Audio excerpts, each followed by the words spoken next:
untuk melihat soal integritas. Pertanyaannya apa yang ini sudah terlalu tadi personal begini ya. Jadi pertanyaan aja mengenai soal kasus yang kita hadapi saja sebaiknya. Begini, Yang mulia. tolong pihak terkait menghormati pertanyaan saya.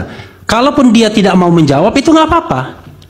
Iya, Iya. baik Pak Refli. Saya juga punya hak untuk memberikan tanggapan I know. bantahan. Dan Anda sudah Tidak melakukan apa-apa. itu. Sama-sama Karena itu kita menghormati. Ya oke. Baik Pak Silakan. Otto, Pak Refli lewat hakim ya. Oke. Saya lanjutkan ya. Ini Pak Kodari dan Pak Refli ini teman saya dulu dua-duanya. Tapi makin lama makin pertengkarannya nggak mau diselesaikan saja. Sampai terbawa ke ruang sidang juga. Bertengkar, saya nanya yang mulia. Halo, Assalamualaikum warahmatullahi wabarakatuh. Apa kabar sahabat Henrys? Semoga sahabat Henrys dimanapun berada tetap sehat, tetap semangat. Seperti biasa sahabat Henrys, welcome back to my YouTube channel. Sahabat Henrys, video kali ini saya tertarik untuk membahas perihal debat panas Refli Harun versus M. Kodari yang biasanya di TV, sekarang berlanjut di ruang sidang MK. Bahkan sempat ditengahi oleh hakim MK. Yuk, tanpa lama-lama kita tonton di sini ya, sahabat Henrys ya. Saya pertanyaan awal dulu kepada saudara ahli. Saudara bagian dari tim kampanye Prabowo Gibran atau bukan? Saya aktivis. Saya aktivis. Bukan. Pilihan saya pribadi adalah 02. Ketua Gerakan Sekali Putaran. Oh ya.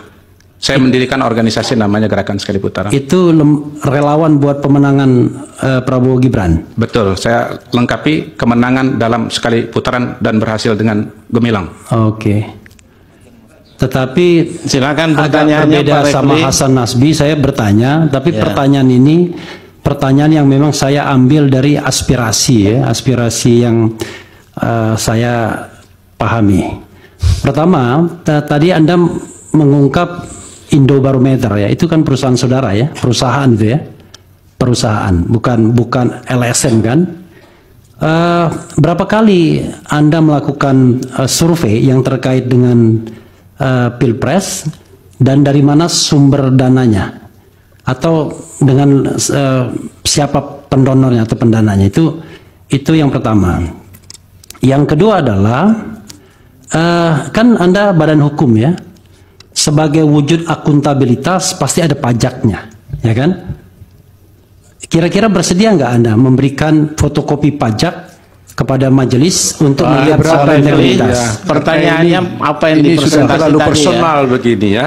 Jadi pertanyaan aja mengenai soal kasus yang kita hadapi saja sebaiknya. Begini, Yang mulia. tolong pihak terkait menghormati pertanyaan saya. Kalaupun dia tidak mau menjawab itu nggak apa-apa. Iya, Iya. baik Pak Refli. Saya juga punya hak untuk memberikan tanggapan I know. bantahan. Dan Anda sudah Tidak melakukan apa-apa. itu. Sama-sama Karena itu kita menghormati. Ya oke. Baik Pak Silakan. Otto, Pak Refli lewat hakim ya. Oke. Saya lanjutkan ya. Karena itu soal integritas juga ya. Soal integritas. Nah, yang ketiga adalah kalau data dipublikasikan itu ada raw datanya. Istilahnya itu atau coding ya yang Anda inputkan kepada sistem survei dan lain sebagainya.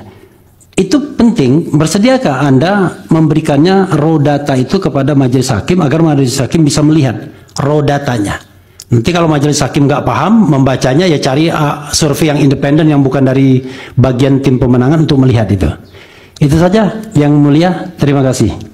Dan terima kasih juga kepada kawan Otto Hasibuan. Terima kasih. Baik. Salam. Ada lagi dari 01? Cukup. Ini Pak Kodari dan Pak Refli ini teman saya dulu dua-duanya. Tapi makin lama makin pertengkarannya nggak mau diselesaikan saja. Sampai terbawa ke ruang sidang juga. Bertengkar, saya nanya yang mulia. Tapi suasananya sudah agak lain gitu. Lain dari yang saya nikmati beberapa tahun yang lalu. Iya ya, Pak Kodari ya. Padahal dulu kemana-mana itu orang nih jalan-jalan gitu. Saya masih ingat makan mie ayam Gajah Mada di sini. Iya itu makanya. Saya ingin saudara ahli buka lagi tadi hasil survei bulan Oktober atau September tadi yang indikator politik itu yang ditampilkan. Oh, Februari kalau indikator. Atau soal apa? Ada indikator, ada beberapa data yang mulia. Tadi yang bulan Oktober itu yang tentang apa itu? Yang masih surveinya Prabowo 38. Oh itu surveinya Indobarometer justru. Indobarometer ya? Iya. Ada di sini ya? Ada. Nah, ini. Nah, ini kan ketika itu kan masih pada 35%, 26, 18. Ya. Lalu tadi ada argumentasi alasnya ahli. Iya. Nah, ketika ini belum ada bansos gitu. Dan belum ada faktor Gibran kalau nggak salah ketika itu ya. Tidak mengatakan bahwa tidak ada faktor bansos. Tadi disebutkan ketika ini belum ada bansos tadi disebutkan. enggak. Nah, itu. Nanti bisa dicek di risalahnya. Iya. Tapi terlepas dari itu, bisa nggak saudara ahli memberikan kepada kita gambaran? Ini kan ada dua hal tadi yang dijelaskan, bansos dan satu lagi itu ini pemilih. baru juga disebut ya soal money politics. Iya. Jadi kalau bansos penerima merasa ini kan uang negara ini. Lalu kalau money politics ada rasa keterikatan sekalipun yang menerima juga tidak wajib banget memilih. Nah itu kan kata saudara ahli tadi. Saya masih ingat apa yang disebut oleh Burhanuddin Mutadi ya, bahwa money politics itu sebetulnya mempengaruhi orang sekitar sekian 20 berapa persen lah, kemungkinan kecil ya, nggak sampai angka yang signifikan kalau dipinjam yang pendapat ahli yang pertama. Ada nggak hasil survei terbaru saudara ahli dari indikator politik ya? Indobarometer. Ini Indobarometer. Kira-kira survei yang minta penjelasan kira-kira kalau ada serangan fajar itu seberapa besar sih pengaruhnya terhadap keterpilihan? Ada nggak survei itu dilakukan? Sebab ini kan para lembaga survei kan mulai terdorong juga ke satu titik isu bansos ya, karena isu itu memang besar. Lalu itu yang kemudian muncul. Padahal kalau belajar dari yang saudara kemukakan tadi, ada juga money politik atau politik uang atau serangan fajar dan segala macamnya. Ada survei nggak dari lembaga saudara yang berkait dengan ini? Pak Kodari. Baik. Itu satu. Yang kedua, ada survei juga enggak yang bisa membantu kita? Itu kalau di negara lain, ini bukan cerita negara lain, ini bicara Indonesia saja. Itu kontribusi calon presiden, calon wakil presiden terhadap persentase yang diraih oleh pasangan calon itu. Jadi ini kan dua nih. Anies dengan Muhaimin, Ganjar dengan Mahfud, kemudian Prabowo dengan Gibran. Ada nggak hasil penelitian yang bisa menjelaskan kontribusi masing-masing individu terhadap pasangannya? Misalnya angka 58% Prabowo itu berapa persen sih kontribusi Prabowo terhadap angka 58, kemudian kontribusi Gibran terhadap angka 58 itu. Begitu juga dengan yang lain-lain. Ada enggak hasil penelitian? Supaya kami ada bekal juga nih Pak Kodari. Jangan lalu berasumsi soal bansos juga. Ternyata ada faktor lain yang juga berkontribusi terhadap keterpilihan. Itu saja. Terima kasih.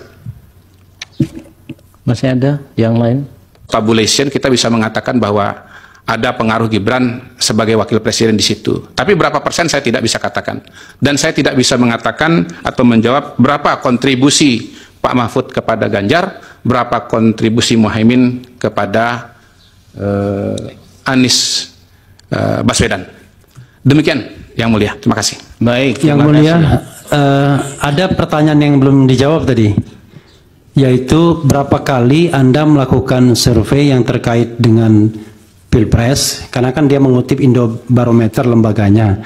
Lalu sumber pendanaan itu penting, karena disitulah sumber integritas pollster atau surveyor menurut saya. Bagaimana sama Iris? Seru kan debat panas Refli Harun versus M. Kodari kali ini?